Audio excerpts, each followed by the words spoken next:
Hi friends, आज के इस वीडियो में हम सीखेंगे क्लास 10th के 9.1 में त्रिकोणमिति के कुछ अनुप्रयोग।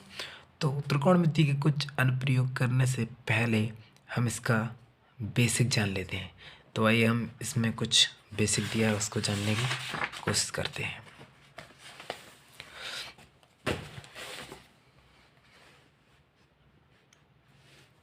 ओके, तो समझते हैं। तो पहले एक होता है इसमें उन्नयन कोण,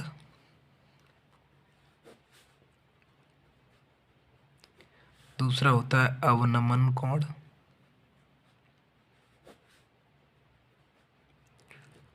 और एक होता है दृष्टि रेखा।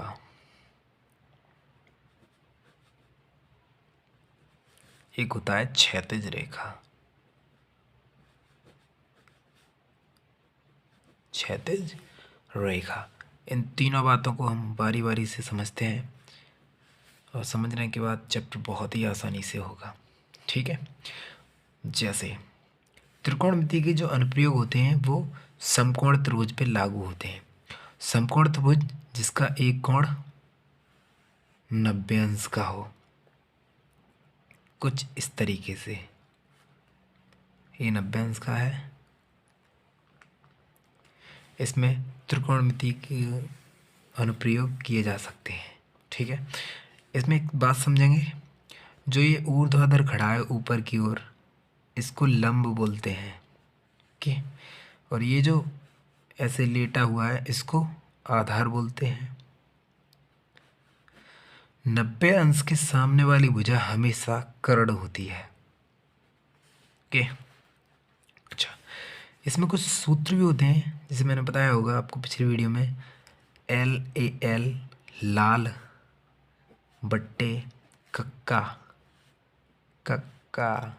ठीक है, तो ये यहाँ पे चलेगा साइन, यहाँ कॉस, और यहाँ पे टेन। अच्छा, साइन का चलेगा लंब बट्टे कर्ण, कॉस का होगा आधार बट्टे कर्ण, और टेन का होगा लंब बट्टे आधार। साइन का उल्टा होता है कॉसेक, तो कॉसेक का इधर से चलेगा कर्ण बट्टे लंब, कॉस का उल्टा होता है सेक, तो फिर क्या हो जाएगा सेक का कर्ण बट्टे आधार, और टेन का उल्टा होता है कॉट, तो कॉट का हो जाएगा आपका आधार बट्टे लंब। ओके फ्रेंड्स, अभी हम समझते हैं उन्नयन कोण। तो उन्नयन कोण क्या होता है, जैसे कोई इमारत है ये, ओके, और ये कोई व्यक्ति है या कोई बच्चा है, तो इस इमारत को जो ऊपर देखेगा, चोटी बोल सकते हैं, शिखर बोल सकते हैं, ध्यान समझेंगे। यहाँ पे वो बच्चा खड़ा है, ये इमारत की लंबाई है, अब ये यहाँ से देख रहा है, तो ये ऊपर देख रहा है, इसकी दृष्टि ऊपर जा रही है, तो इसको बोला जाता है दृष्टि रेखा। दृष्टि रेखा, और ये जो तल के समान है इसको बोला जाता है क्षैतिज, क्षैतिज रेखा। समझ में आया? और यहाँ से जब देख रहे हैं तो क्षैतिज रेखा और दृष्टि रेखा के जो बीच में कोण बना है, इस कोण को बोलते हैं उन्नयन कोण। उन्नयन कोण, उन्नयन कोण, समझ गए? यानी कि मैं ये कह सकता हूँ, जब पृथ्वी पर खड़े होकर या भूमि पर खड़े होकर किसी वस्तु के शिखर को देखते हैं, तो क्षैतिज रेखा और दृष्टि रेखा के बीच बना हुए कोण को उन्नयन कोण कहते हैं। आगे चलते हैं, हमारी ये 1 2 3 बातें क्लियर। अभी हमें समझना है अवनमन कोण। ओके फ्रेंड्स, जैसे ये कोई घर है, ओके, ये घर की छत है, यहाँ पे कोई लड़का खड़ा हुआ है। ठीक है, अब ये लड़का यहाँ से देख रहा है किसी दूसरे लड़के को, ये दूसरा लड़का है, ये ज़मीन पे है, तो इसको देख रहा है ये, तो ये जब यहाँ से देख रहा है तो इसकी दृष्टि ऐसी पड़ रही होगी, है ना, दृष्टि ऐसी पड़ रही होगी, और ये ज़मीन है, ठीक है ना, दृष्टि ऐसी पड़ रही है, ये ज़मीन है। अच्छा, ज़मीन के समांतर इसकी एक काल्पनिक जमीन के समांतर एक काल्पनिक रेखा खींचेंगे, इसको बोलेंगे हम क्षैतिज रेखा। तो क्षैतिज रेखा इसीलिए बोलेंगे क्योंकि ये इस वाली क्षैतिज रेखा के बिल्कुल समांतर है, ठीक है ना। तो इस बच्चे को देख रहा है इस क्षैतिज रेखा और देख रहा है तो दृष्टि इधर पड़ रही है, तो ये तो कहलाएगी दृष्टि रेखा। दृष्टि रेखा, ठीक है ना। तो क्षैतिज रेखा और दृष्टि रेखा के बीच बना हुआ कोण ये कहलाएगा अवनमन कोण। अच्छा, अवनमन कोण समझे, लेकिन ये यहाँ पे नहीं, यहाँ पे माना जाएगा। अच्छा, ये वाला कोण इस वाले कोण के बराबर होता है, इस बात को ध्यान रखना है तुम्हें। अच्छा, क्यों बराबर होता है ये भी समझेंगे। तो ये बराबर इसलिए होता है क्योंकि ये दोनों कैसी रेखा है, समांतर रेखा है। और मैंने आपको बताया है कि अगर कोई दो समांतर रेखा है उनको कोई तिर्यक रेखा काटती है तो ये वाला कोण इस वाले कोण के बराबर होएगा और ये वाला कोण इस वाले कोण के बराबर होगा, क्योंकि ये एकांतर कोण होते हैं, अंत एकांतर कोण, ठीक है ना। क्लियर है ना। तो इतना तुम्हें याद रखना है। और आइए चलते हैं एक एक्सरसाइज की तरफ जो 9.1 है।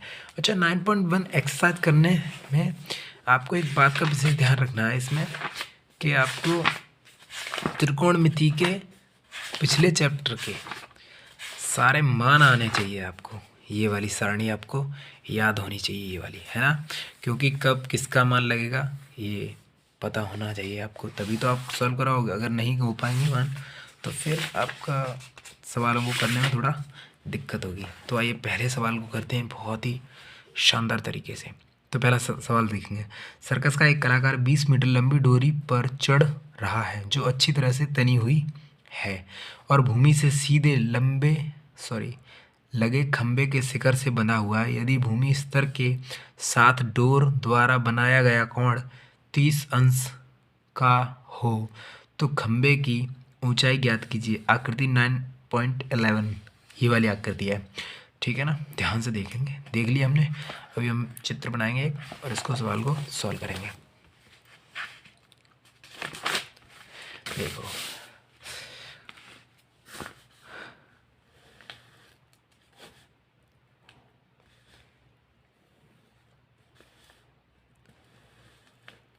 ठीक है। तो ये जो डोरी थी ये 20 मीटर लंबी डोरी है, ठीक है ना। और ये जो कोण है वो 30 अंश का है, ठीक। त्रिभुज बन रहा है ए बी और सी, ठीक है ना। तो ये कह रहा है कि खंबे की ऊंचाई ज्ञात कीजिए। ये जो खंबा लगा हुआ है इसकी ऊंचाई बतानी है हमें, ठीक है ना। तो हम मान लेंगे क्वेश्चन नंबर 1, माना खंबे की ऊंचाई बराबर h, ठीक है ना। अभी तुम्हें एक बात है और यहाँ पे याद रखनी है। कौन सी वाली बात है? बात ये है कि कभी भी तुम्हें कोई दो चीज़ें निकालनी हो, हमेशा याद रखना है, कभी भी तुम्हें कोई दो चीज़ें निकालनी हो तो एक चीज़ उसमें ऐसी होनी चाहिए जो पता हो और एक चीज़ ना पता हो। एक और बात, हमेशा जो कोण दिया हो उसके सामने वाली भुजा तुम्हें लंब माननी है। जो कोण दिया हो, ये तो 90 डिग्री है तो इसके सामने वाली हमेशा कर्ड होगी। अगर ये वाला कोण दिया है तो ये वाली लंब मानोगे, ये वाला कोण दिया है तो ये वाली लंब मानोगे। तो ये वाला कोण दे रखा है तो इसके सामने की ये लंब हो जाएगी, ठीक है ना। तो मैं कह सकता हूँ कि ए बी बट्टे ए सी, ए बी बटे ए सी, ए बी क्या है लंब और ए सी क्या है कर्ड, बराबर। अच्छा, मैं ये कह रहा हूँ ए सी हो गया, ए बी हो गया लंब और ए सी हो गया कर्ड। तो बताओ लंब बट्टे कर्ड बराबर क्या होता है? लाल बट्टे कक्का से लंब बट्टे कर्ड बराबर क्या होता है? साइन थीटा, ठीक है ना। साइन थीटा लंब बट्टे कर्ड। अब देख लो ध्यान से, तो लंब की ऊंचाई h और कर्ड दिया है 20 मीटर और साइन 30 का मान, तो बताओ साइन 30 का मान हो गया 1/2, ओके, 1/2 हो गया। तो h बराबर आपका हो जाएगा, ये इधर चला जाएगा तो ये हो जाएगा 20/2। तो 2 1 कम 2, 2 एकम 2, तो h is equal to 10 metre. तो तुम कह सकते हो मीनार की ऊंचाई हो जाएगी कितनी, 10 मीटर। ओके, अगला नेक्स्ट सवाल, अगला सवाल देखते हैं। अगला सवाल कह रहा है आंधी आने से एक पेड़ टूट जाता है और टूटा हुआ भाग इस तरह मुड़ जाता है कि पेड़ का शिखर जमीन को छूने लगता है और इसके साथ 30 अंश का कोण बनाता है। पेड़ के पाद बिंदु की दूरी जहाँ पेड़ का शिखर जमीन को छूता है 8 मीटर है। पेड़ की ऊंचाई ज्ञात कीजिए। अब तो ये एक पेड़ था और आंधी आने से ये टूट गया। जो यहाँ पे जो छू रहा है इस यहाँ से लेकर यहाँ तक की दूरी 8 मीटर, ठीक है ना। अच्छा, ये जब पेड़ टूटा तो ये वाली दूरी और ये वाली दूरी दोनों बराबर होंगी, है ना। तो मान लें हम अगर h पेड़ की ऊंचाई है, ठीक है ना, तो देखो कैसे करेंगे, ए बी सी और डी, मतलब सी और डी और ए और सी दोनों बराबर होंगे। डी सी बराबर ए सी। ओके, लिखेंगे माना पेड़ की ऊंचाई बराबर h, पेड़ की ऊंचाई h होगी। अब h बराबर है क्या, h बराबर लिखेंगे बी सी, एक तो बी सी और D C, B C plus C D, या फिर बी सी प्लस ए सी, क्योंकि डी सी ए सी के बराबर है, ठीक है ना। तो लिखेंगे त्रिभुज ए बी सी में, ओके, त्रिभुज ए बी सी में। देखो ये वाला दिया है, ये वाला भी निकाल सकते हो, ये वाला भी निकाल सकते हो, तो पहले ये वाला निकालेंगे, ठीक है ना। तो हम लिखेंगे ये क्या हो जाएगा, ये 30 अंश का कोण दिया है, इसके सामने वाली भुजा लंब हो जाएगी, तो मैं लिखूँगा लंब बटे आधार, और लंब बट्टे आधार होती है tan थीटा, ठीक है ना, tan थीटा। तो बताओ लंब कितना है BC, आधार कितना है 8, और tan थीटा की वैल्यू है 30, ठीक है ना। तो BC बट्टे 8 और tan 30 का मान होता है 1/√3, ये ऊपर चला जाएगा, तो ये हो जाएगा आपका BC बराबर 8/√3। ओके, अभी हमें केवल इस चित्र में केवल इसकी और इसकी पता चली है। अब इसकी निकालनी है, चाहे इसकी निकाल लो, तो इसकी तो निकलेगी नहीं, ये वाली निकाल लो, क्योंकि ये वाली और ये वाली दोनों बराबर हैं, ठीक है ना। तो फिर से लिखेंगे पुनः त्रिभुज ए बी सी में। अभी देखो हमने ये वाला निकाला, अब हम इसमें और इसमें संबंध बनाएंगे, तो मैं लिखूँगा ए बी बटे ए सी। ए बी बटा ए सी क्या हो गया, ए बी हो गया तुम्हारा आधार और ए सी हो गया आपका ये 90 डिग्री, तो यहाँ के साथ में कर्ण। तो बताओ आधार बट्टे कर्ण क्या होता है, आधार बट्टे कर्ण ये होता है कॉस थीटा। बताओ आधार कितना है, तो देखो भैया आधार है 8 सेंटीमीटर और कर्ण कितना दिया है AC। अब कॉस थीटा की वैल्यू है 30, 8 बटा AC, और कॉस 30 का मान बताओ ज़रा, कॉस 30 का मान होता है √3/2, ठीक है। हमें AC की वैल्यू पता करनी है, तो AC नीचे है, इसको पूरा पलट दो, तो जो नीचे था वो ऊपर पहुंच जाएगा, AC बट्टे 8, जब इधर का पलटा है तो इधर का भी पलटना पड़ेगा, तो ये कितना हो जाएगा 2/√3। तो AC बराबर ये उधर जाएगा, गुणा हो जाएगा, तो हो जाएगा 16/√3, ठीक है ना। अब हमारे पास दो वैल्यू है, इन दोनों को जोड़ लो। अतः पेड़ की ऊंचाई बराबर, पेड़ की ऊंचाई h बराबर क्या थी, BC प्लस AC, तो BC है 8/√3 और AC है 16/√3। सही है। दोनों लासा ले लो, लासा आ जाएगा √3, तो 16 और 8 24/√3 मीटर। चूँकि √3 नीचे आ गया है इसलिए आंसर चेंज हो जाएगा, चूँकि अंडर अभी कभी भी अंडर वाली संख्या नीचे नहीं रहती है, तो ये हो जाएगा 24/√3। √3 का ऊपर नीचे गुणा कर देंगे, √3/√3 होता क्या है, तो 24/√3, 3 का √3 से करेंगे तो 3 हो जाएगा, 3 एकम 3, 3 अट्ठे 24, देन इसका मान हो जाएगा 8/√3। यही आपका उत्तर दिया होगा। यस। सवाल नंबर अगला। एक ठेकेदार बच्चों को खेलने के लिए एक पार्क में 2 फिसलन पट्टी लगाना चाहती है। 5 वर्ष से कम उम्र के बच्चों के लिए एक ऐसी फिसलन पट्टी लगाना चाहती है जिसका शिखर 1.5 मीटर की ऊंचाई पर हो और भूमि के साथ 30 अंश के कोण पर झुका हुआ हो, जबकि इससे अधिक उम्र के बच्चों के लिए 3 मीटर की ऊंचाई पर एक अधिक ढाल की फिसलन पट्टी लगाना चाहती है जो भूमि के साथ 60 अंश का कोण बनाती हो। प्रत्येक स्थिति में फिसलन पट्टी की लंबाई क्या होनी चाहिए। तो इसका मतलब 2 स्थितियाँ बनेंगी, एक 5 साल से कम उम्र के बच्चों के लिए और एक 5 साल से ज़्यादा उम्र के बच्चों के लिए। ध्यान से देखेंगे तो पहली स्थिति 5 वर्ष से कम उम्र,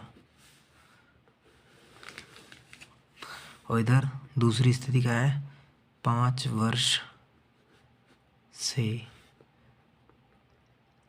अधिक उम्र के बच्चे इधर रहेंगे। ठीक है ना।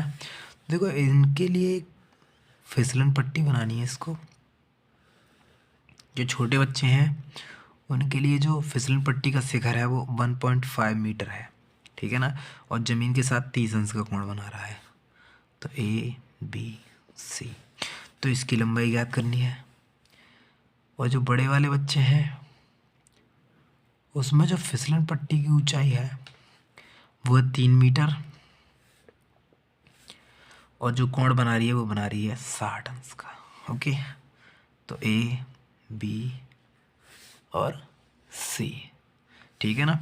अब सबको निकालना है तो दिखेंगे त्रिभुज ABC में फिसलन पट्टी की लंबाई बतानी है। ठीक है ना। तो हमें क्या दे रखा है भाई, मान ले रहे हैं त्रिभुज ABC में इसकी H मान ले रहे हैं, H मीटर। ठीक है ना।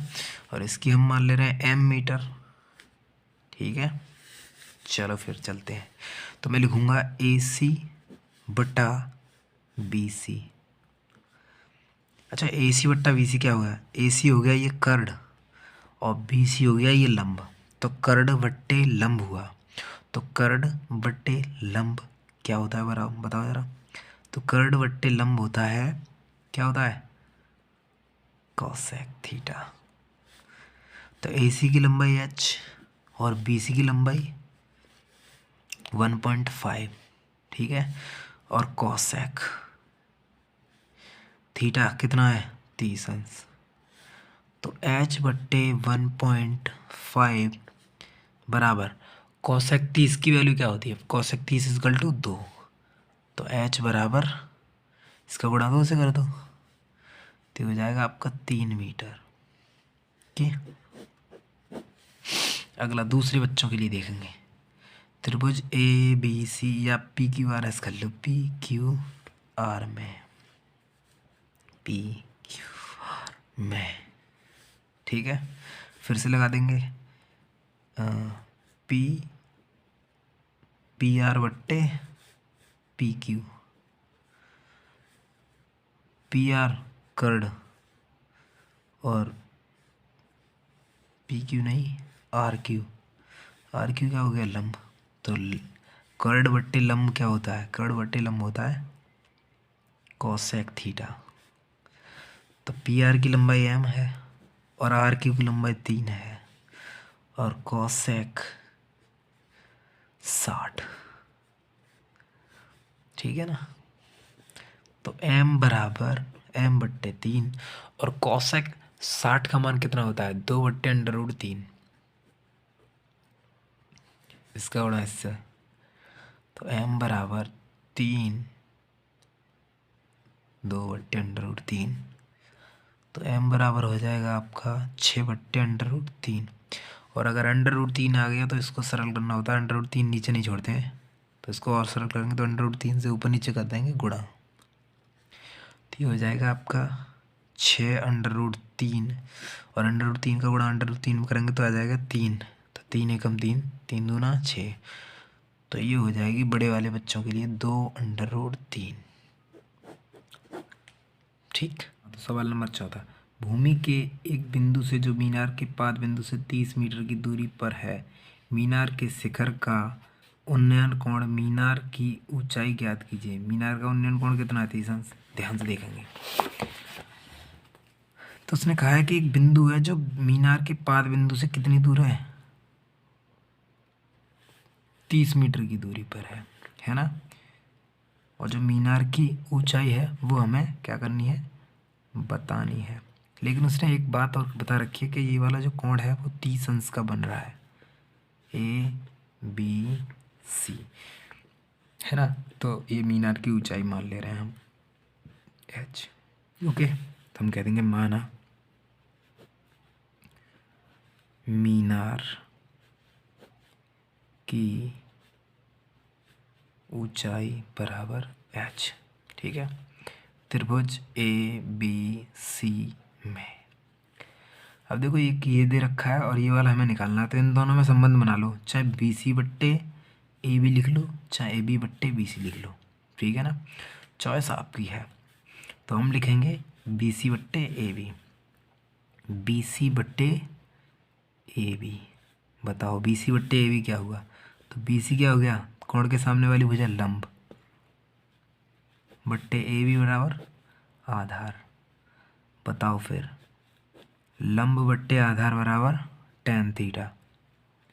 तो लंब कितना दे रखा है H, आधार कितना दे रखा है 30, और tan और थीटा का मान कितना है 30।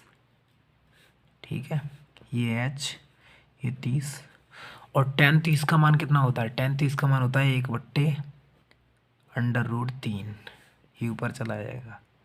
H बराबर 30/√3।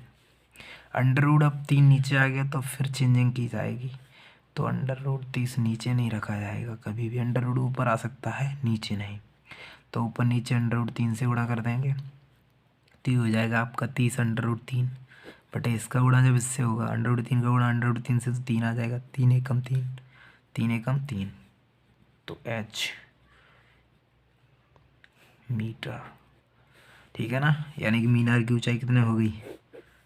10√3 मीटर। ओके, अगला सवाल है, भूमि से 60 मीटर की ऊंचाई पर एक पतंग उड़ रही है। पतंग में लगी डोरी को अस्थायी रूप से भूमि पर एक बिंदु से बांध दिया गया है। भूमि से कितने ऊपर उड़ रही है पतंग? 60 मीटर ऊपर। ठीक है, मान ले रहे हैं ये पतंग उड़ रही है, कितनी ऊंचाई है भाई? 60 मीटर। अब ये कह रहा है कि भूमि के साथ डोरी का झुकाव कितना है? 60 डिग्री। जो भूमि के साथ डोरी का जो झुकाव है वो कितना है? 60 डिग्री। ठीक है, ये 60 डिग्री हो गया भूमि के। यह मानकर कि डोरी में कोई ढील नहीं है, डोरी की लंबाई ज्ञात कीजिए। इसमें कोई भी ढील नहीं है तो इसकी लंबाई ज्ञात करनी है ना। तो मान ले रहा H मान लेते हैं, तो A, B एंड C, है ना। तो हम कहेंगे माना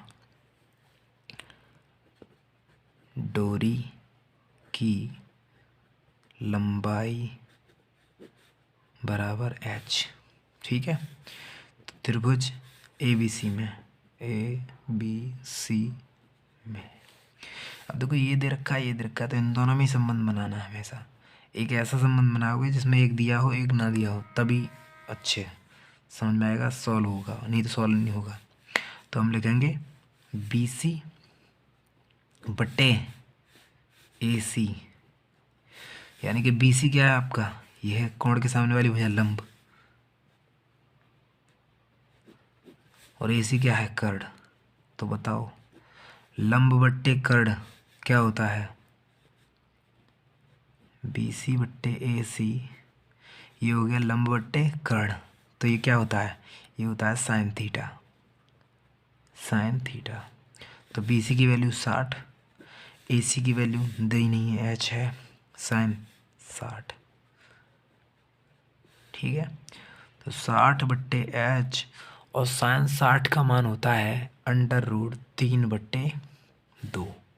ठीक है, इसको पलट लेंगे, इसको पलटेंगे क्योंकि H की वैल्यू निकालनी है, H ऊपर 60 नीचे, यहाँ में 2 ऊपर √3 नीचे, इसका गुणा इससे हो जाएगा, तो ये हो जाएगा H बराबर 60 दूना 120 बट्टे √3। तो H इज इक्वल टू, अब देखो √3 नीचे है, या अंडर रूट में कोई संख्या नीचे हो जाती है ना, तो फिर उसको हटाना पड़ता है, तो हटा दो भाई, तो ये हो जाएगा आपका 120 √3/3, और 3 चौके 12, 40 √3, कितना हुआ 40 √3। यही आपका उत्तर है। 1.5 मीटर लंबा एक लड़का 30 मीटर ऊंचे एक भवन से कुछ दूरी पर खड़ा है। जब वह ऊंचे भवन की ओर जाता है तब उसकी आंख से भवन के शिखर का उन्नयन कोण 30 डिग्री से 60 डिग्री हो जाता है। बताइए कि भवन की ओर कितनी दूरी चल कर गया। ध्यान से समझेंगे बहुत ही आसानी से। देखो 1.5 सेंटीमीटर का लड़का है, वो सॉरी मीटर का, और जो भवन की ऊंचाई है वो है 30 मीटर। ठीक है, अब चूंकि 1.5 है तो 1.5 तो ये कम करनी पड़ेगी, इसलिए हमने 1.5 मीटर ऊंचा लड़का बनाया है। ठीक है, तो जब वो पहले खड़ा हुआ था तो वहाँ से जब देख रहा था तो वो कितने अंश का कोण बन रहा था भाई, देखो 30 अंश का। फिर वो कुछ दूरी आगे चल के गया, फिर वहाँ से उसने देखा तो ये वाला जो कोण था वो 30 का बन रहा था पहले, वो अब कितने का बनने लगा, 60 का। अब देखो ये यहाँ से लेकर और यहाँ तक की पूरी टोटल दूरी दे रखी है इसने भवन की 30 मीटर, है ना। चूँकि हमें इस वाले पोर्शन से तो हमें कोई मतलब नहीं है, ये तो कम हो गया ना, क्योंकि यहाँ से देख रहा है तो यहीं से चित्र बन रहा है, तो ये वाली पोर्शन कम हो गया। ये वाली जो दूरी है वो 1.5 इधर भी होगी, ठीक है ना। तो 1.5 इसमें से क्या हुआ, कम हो गई, यानी कि मैं कहूँ ABCDEF, अगर मैं कहूँ C और D की दूरी है तो कितनी होगी, 30 में से घटा देंगे 1.5, तो कितना बचेगा, 10 में से 5 गया 5 बचा, 9 में से 8 बचा, और 2 28.5। ये वाली जो दूरी है CD बराबर 28.5। ओके, अब तुम्हें बताना ये है, हमें ये बताना है कि यहाँ से लेकर यहाँ तक कितनी दूरी चल के गया। तो मान ले रहे हैं x दूरी चला यहाँ से यहाँ तक और y दूरी चला यहाँ से यहाँ तक। ठीक है, तो चलते हैं फिर, तो लिखेंगे ये इम्पोर्टेंट सवाल है, वेरी इम्पोर्टेंट। ऐसे सवाल आते हैं, घबराना बिल्कुल नहीं है, ध्यान से समझेंगे और आसानी से करेंगे। तो अब लिखेंगे त्रिभुज, इस वाले त्रिभुज में पहले BCD में, है ना, त्रिभुज BCD में। अब BCD में हम लगाएंगे लंब बट्टे आधार, तो CD बट्टे BC, CD बट्टा BD, CD कितना हो गया लंब और ये हो गया आधार, तो लंब बट्टे आधार क्या होता है बताओ, लंब बट्टे आधार होता है tan थीटा। तो CD की वैल्यू कितनी दे रखी है 28.5, ये वाली यहाँ से यहाँ तक कितना था 28.5। BC की वैल्यू 22 और tan 60, 28.5 बराबर tan 60 की वैल्यू कितनी होती है √3। ठीक है, तो इसको पलट लो, ये 22 ऊपर पहुँच जाएगा, 28.5 नीचे आ जाएगा, फिर इसको भी पलटा जाएगा, जब इसकी संख्या इधर की संख्या बढ़ी है तो इसको भी पलट दो, जो ऊपर 1 हो जाएगा नीचे √3 हो जाएगा। तो y बराबर आपका हो जाएगा 28.5 बट्टे √3। ओके, आगे चलते हैं। अब लिखेंगे पुनः। अब देखो हमें इस वाली मान निकला है, हमें ज़रूरत है इस वाली की, तो इसकी ज़रूरत पड़ेगी आगे। देखो त्रिभुज अब बड़े वाले में, त्रिभुज ए सी डी में, ए सी डी में क्या होगा, सी डी बट्टे ए सी बराबर, सी डी हो गया लंब और ए सी हो गया आधार। तो लंब बट्टे आधार होता है फिर से tan थीटा, और यहाँ पे tan थीटा की वैल्यू कितनी है 30। ठीक है, सी डी की वैल्यू फिर से वही रहेगी 28.5। ए सी की वैल्यू है, ए सी यहाँ तक है तो x प्लस वाई, ये और ये दोनों ही तो हैं इसमें, और tan 30 का मान होता है 1/√3। ठीक है, इसका इससे कर दो तो हो जाएगा 28.5 √3, और इसका होगा तो हो जाएगा x प्लस वाई। ओके, अब x प्लस वाई में वाई का हमें पता है, वाई का मान कितना दे रखा है, यहाँ से रख देंगे 28.5/√3, और इधर है 28.5/√3।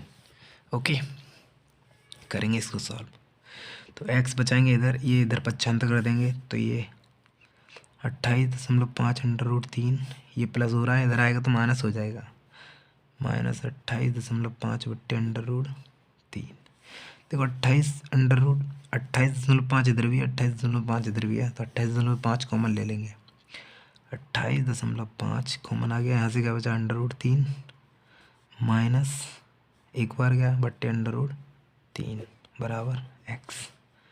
ठीक है, ये x में इधर लिख दे रहा हूँ, इधर हो गया आपका 28.5, लासा ले लेंगे तो लासा हो जाएगा √3, √3 का √3 में करेंगे, यहाँ पे एक था √3 का √3 बार किया तो √3 का √3 में करेंगे 3 हो जाएगा, -1 तो हो जाएगा आपका 28.5 गुणा 2/√3, तो हो जाएगा, इसका गुणा कर दो 2 पंजे 10, 2 अट्ठे 16, 1 17, 2 दूनी 4, 1 5, पॉइंट लग जाएगा एक अंक के बाद, √3 नीचे।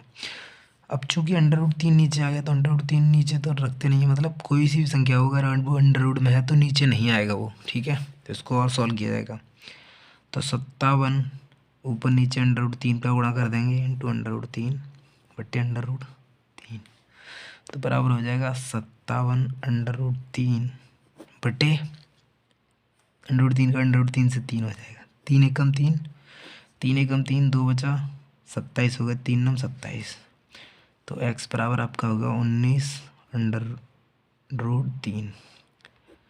तो इतनी दूरी वो घर की तरफ चल के गया, यही आपका उत्तर रहेगा मीटर। ठीक है, ये भी आसानी से हो गया।